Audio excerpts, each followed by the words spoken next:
안녕하세요. 저는 홍대 입구역 근처에 있는 동네 책방 후런사과를 운영하고 있는 책방지기이자 작가 김우란입니다.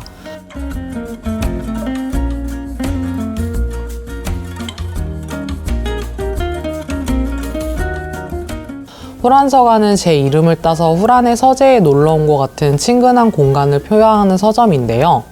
문학소녀인 제가 직접 셀렉한 일반 도서와 독립출판물을 판매하는 곳입니다.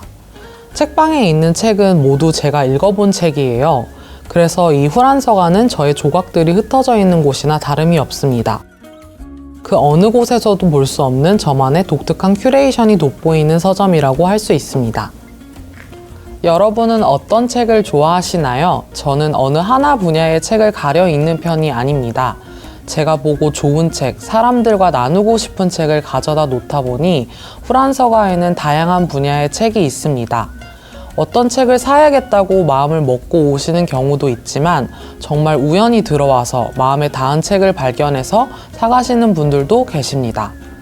저는 어린 시절부터 작가가 꿈이었습니다. 제가 작가의 꿈을 꾸게 된 계기가 정말 많은데요. 그중 하나가 바로 동화책입니다. 어느 날 문득 동화를 한번 써볼까라는 생각이 들었고 그때 저의 첫 작품이 나옵니다. 바로 영희와 크리스마스라는 제목인데요. 선녀와 산타클로스가 등장하는 동서양의 고전동화가 섞인 지금 생각해도 나름 참신한 내용이 담겨 있답니다. 모두 집에 들어갔어요. 영희는 너무 피곤해서 일찍 잠자리에 들었어요. 산타클로스 할아버지는 영희가 잔 뒤에 굴뚝으로 영희 방으로 들어왔어요. 영희는 꿈속에서 산타 할아버지를 보았어요. 할아버지는 나쁜 아이의 선물과 착한 아이 선물도 챙기고 계셨어요. 영희는 자기가 엄마 말씀을 좀 안 들었을 때, 그리고 동생을 때렸을 때가 생각나서 걱정이 되었어요. 그렇지만 산타클로스 할아버지는 마음씨가 착한 영희에게 선물을 주었어요. 아침 식사 시간이 되어서 영희는 엄마, 나는 산타 할아버지가 선물을 주시지 않을 줄 알았는데 받았어요 라고 자랑을 했어요. 하지만 마음속으로는 부끄러웠어요. 제가 오늘 소개해드리고 싶은 책은 어린이를 위한 동화지만 사실은 어른에게 더 권하고 싶은 책입니다. 바로 동화책 100만 번 산 고양이인데요. 제목만 들었을 때는 100만 번이나 고양이가 살았다고? 저렇게 목숨이 긴 고양이가 있다니 라는 생각을 할 수 있을 것 같아요. 책에 나오는 고양이는 누군가의 고양이로 100만 번을 살게 되지만 100만 번의 삶이 다 행복하지는 않았습니다.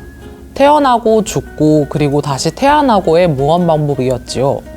그래서 고양이에게 죽음은 그렇게 두렵거나 무서운 것이 아니었습니다.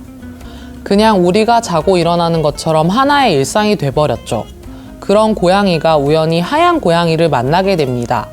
그는 하얀 고양이에게 자신이 100만 번 산 고양이임을 자랑했지만 하얀 고양이는 아 그래? 하며 대수롭지 않게 여깁니다. 나에게 이런 고양이는 처음이야 라는 짜릿함이 느껴졌을까요? 고양이는 어느새 하얀 고양이를 사랑하게 됩니다. 그녀와 가정을 꾸리고 아기를 낳고 살아가는 보통의 삶을 살게 되어요. 드디어 100만 번 산 고양이가 지금과는 다른 삶을 살아가게 되고 다른 결말을 맞이하게 됩니다. 어떤가요? 이 이야기가 남기는 여운은 저를 굉장히 찡하게 만들었는데요. 어떤 누군가의 고양이로 살아도 행복하지 않던 고양이는 하얀 고양이와 함께하고 삶을 살게 되면서 진짜 행복을 찾게 됩니다. 그리고 그 행복을 다 누린 다음에는 굳이 다시 태어날 필요가 없어졌죠. 또한 하얀 고양이가 없는 삶이란 그에게 의미가 없고요. 이 책의 후기를 보면 죽음에 대한 책이라고 보는 시선이 많습니다. 후회 없는 마무리라고 보는 사람들도 있고요. 물론 사랑에 대한 책으로 보는 사람들도 있습니다. 저에게 있어 이 책은 끝이 아닌 시작에 관련된 책입니다.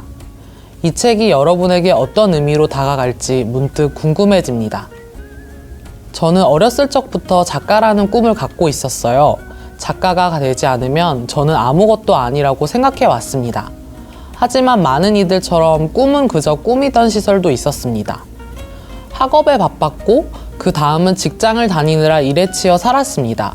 그런 저에게 이 책은 제가 잊고 있던 작가라는 꿈과 책방을 열겠다는 결심을 굳건히 만들어줬어요.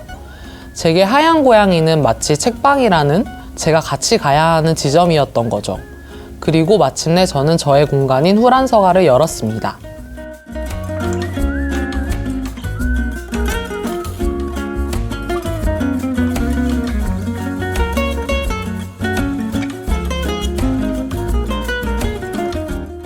책방일을 시작한 지 얼마 되지 않았지만 이곳에서 제가 좋아하는 음악을 틀고 향초를 켜놓고 글을 쓰는 것만 보면 굉장히 근사하다고 생각해요. 이 공간 안에서 저는 저답게 있을 수 있고 온전한 행복을 느끼고 있습니다. 저는 이 후란서가가 제가 언제 있어도 어색하지 않은 공간, 저의 아지트이자 손님들에게 오면 다양한 책과 이야기를 들을 수 있는 공간으로 자리매김하고 있는 것도 굉장히 감사하게 생각합니다. 사실 우리의 삶도 그런 것 같습니다. 하기 싫은 일, 귀찮은 일 투성이 중에 딱 하나의 행복한 일 하면 즐거운 일이 존재하거든요. 그 일은 그간 싫고 귀찮고 힘들었던 걸 모두 넘길 수 있는 원동력이 되곤 하죠. 여러분의 삶에는 무엇이 원동력이 되나요? 어떤 것이 자신을 새롭게 태어난다고 느끼게 만드나요? 자신의 삶에서 의미를 찾아보고 싶을 때, 무언가가 중요한지 깨닫고 싶을 때 이 책을 읽어보시면 좋을 것 같습니다. 감사합니다.